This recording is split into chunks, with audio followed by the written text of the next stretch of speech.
Praise the lord. ఈ దిన వాగ్దానంగా యెషయా గ్రంథము 41వ అధ్యాయము 10వ వచనము. నేను నీకు తోడై ఉన్నాను, భయపడకుము, నేను నీ దేవుడునై ఉన్నాను. భయపడుతూ ఉంటాము మన జీవితంలో అనేక సమస్యలను బట్టి, అనేక ఇబ్బందులను బట్టి, ప్రతికూల పరిస్థితులను బట్టి. అయితే దేవుడు చెప్తూ ఉన్నాడు, నువ్వు భయపడొద్దు, కేవలము ప్రార్థన మాత్రం చేయి. దేవుని నమ్ముకున్న మనము విశ్వాసం కలిగి దేవుని మీద మన భారమును మోపినట్లయితే దేవుడు తన ధైర్యం ఇస్తాడు. యెహోవా యందు భయభక్తులు కలిగిండుటే బహు ధైర్యం పుట్టించును.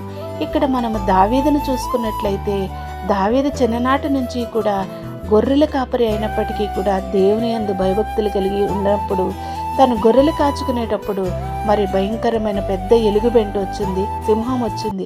అయినా కూడా భయపడకుండా ధైర్యంగా వాటిని ఎదిరించాడు, గొప్ప విజయం సాధించాడు. అలాగే మరి దానియేలు కూడా మరి చెయ్యని పాపానికి మరి సింహపు బోనులో వేసినప్పుడు మరి ప్రార్థన మాత్రమే చేశాడు. క్రూర మృగాల మధ్య ఆ సింహపు బోనులో వేసినప్పుడు ఏమాత్రము భయపడలేదు, కానీ దేవుని యందు నమ్మిక మాత్రం ఉంచి ప్రార్థన చేశాడు. ఎప్పుడైతే ప్రార్థన చేశాడో ఆ క్రూరమైనటువంటి ఆ సింహాలు కూడా మరి ఆ సైలెంట్ అయిపోయి మోకరించినట్లుగా మనం చూస్తూ ఉన్నాము. దానియేలుని కాపాడాడు, దావీదును కాపాడినటువంటి గొప్ప దేవుడు నీవు నేను నమ్ముకున్నటువంటి దేవుడు. అంతేకాదు షడ్రకు, మేషకు, అబేద్నెగోల్ని అగ్నిగుండములో పడవేశారు. అయినప్పటికీ కూడా వారు ఏమాత్రమూ భయపడలేదు. దేవుని స్తుతిస్తూ మరి పాటలు పాడుతూ తిరిగినప్పుడు దేవుడు 4వ వ్యక్తిగా వచ్చి వారిని అగ్నిగుండములోంచి కాపాడినటువంటి దేవుడు నీవు నేను నమ్మినటువంటి దేవుడు. అగ్నిగుండంలోంచి రక్షించినటువంటి ఆ గొప్ప దేవుని నీవు నేను నమ్ముకున్నట్లయితే నీకున్న ప్రతి పరిస్థితిని కూడా మార్చగలిగే దేవుడు, ఉన్నది లేనట్టుగా లేనిది ఉన్నట్టుగా చేయగలిగిన దేవుడు. స్తుతిస్తూ ఉంటే, దేవుని ప్రార్థిస్తూ ఉంటే నీ యొక్క స్తుతులు నీ స్థితిని మార్చేస్తాయి. దేవుని నమ్ముకుని నమ్మకంగా నువ్వు ఉన్నట్లయితే, అబ్రహాము లాంటి విశ్వాసము నువ్వు కలిగి ఉన్నట్లయితే దేవుడు నీ జీవితంలో అద్భుతము చేయడానికి ఆయన సిద్ధంగా ఉన్నాడు. మరి భయపడకుండా ఉంటావా? భయపడకుండా దేవుని వైపు చూస్తూ ఉంటావా? ఎప్పుడైతే దేవుని వైపు చూస్తావో నీ జీవితంలో అద్భుతాన్ని చూస్తావు. ప్రార్థించుకుందారండి, కళ్ళు మూసుకోనండి. దయగల మా తండ్రి, ప్రేమగల మా నాయన, మీకే స్తోత్రాలు చెల్లిస్తున్నాను దేవా. అయ్యా, నువ్వు నమ్మదగిన దేవుడు తండ్రి. నాయన, ఈ 365 రోజులు కూడా ఏదో ఒక భయంతో మా జీవితంలో జీవిస్తూ ఉంటాము. అయితే నువ్వు చెప్తూ ఉన్నావు, భయపడుకుడి, భయపడుకుడి, భయపడుకుడి అని ప్రభువా. మరి దావీదు విషయంలో గొప్ప కార్యం చేస్తున్నటువంటి దేవుడు ప్రభువా. మరి మాత్రము జంకకుండా, భయపడకుండా ప్రభువా నీ మీద ఆనుకున్నప్పుడు గొప్ప విజయం ఇచ్చినటువంటి దేవుడు తండ్రి.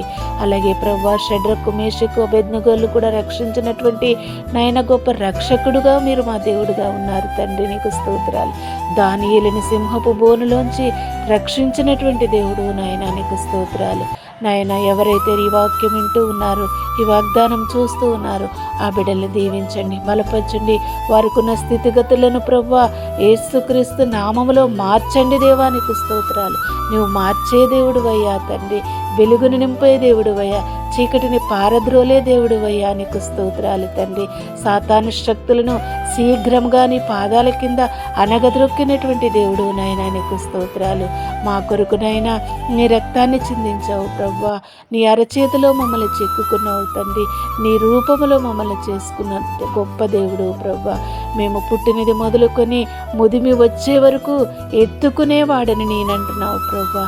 అయితే మొదట నా నీతిని, నా రాజ్యాన్ని వెతకండి, అప్పుడు నేను మీ జీవితంలో గొప్ప గొప్ప అద్భుతాలు చేస్తానని సెలవిచ్చినటువంటి దేవా, నీకే స్తోత్రాలయ్యా, నీకే స్తుతులయ్యా, నీకే వందనాలు చెల్లిస్తున్నాం తండ్రి. నాయన, నీ ప్రజలందరినీ కాపాడండి. నీ ప్రజలందరిపై నీ ఆత్మని, నీ సమాధానమును ఉంచి మహిమ పొందండి దేవా. నీకు స్తోత్రాలు. ఎవరైతే అనారోగ్య పరిస్థితుల్లో ఉన్నారో ప్రభా వారిని బాగు చేయండి అయ్యా, స్వస్థపరచండి తండ్రి. నిన్ను స్వస్థపరిచి యెహోవాని నేనన్నావు ప్రభా. ఎవరైతే ఆర్థిక ఇబ్బందులతో ప్రతికూల పరిస్థితులతో బాధపడుతూ ఉన్నారో ప్రభా, వారిపై నీ సమాధాన వర్షము కురిపించండి, నీ దీవెన వర్షము కురిపించండి ప్రభా. ఎవరైతే తండ్రి ఇంకా రక్షణ లేక ప్రభా యేసు ప్రభును తెలుసుకోకుండా ఉన్నారో వారందరినీ రక్షించుకోండి ప్రభా. మా దేశాన్ని నైనా తండ్రి కాపాడండి, దీవించండి. మా దేశ నాయకులను కాపాడండి ప్రభా. ప్రజలందరి కొరకు, అధికారుల కొరకు, రాజుల కొరకు ప్రభా నాయనా తండ్రి, ఈ యొక్క వాగ్దానం వింటున్న ప్రతి కుటుంబం కొరకు ప్రార్థన చేస్తున్నాం తండ్రి. ఈ ప్రార్థన నాయనా తండ్రి వారి జీవితంలో స్థిరపరిచి బలపరిచి గొప్ప కార్యాలు చేసి నీ నామాన్ని మహిమపరచుకోమని, మీరే మహిమ ఘనత ప్రభావాలను పొందుకోమని యేసుక్రీస్తు ప్రభువారి శ్రేష్టమైనటువంటి నామములో, ఉన్నతమైన నామములో, శక్తి కలిగిన నామములో, బలమైనటువంటి నామములో స్తుతించి ప్రార్థించి వేడుకొని పొందుకొని ఉన్నాం తండ్రి. Amen, amen, amen. God bless you all. Praise the lord.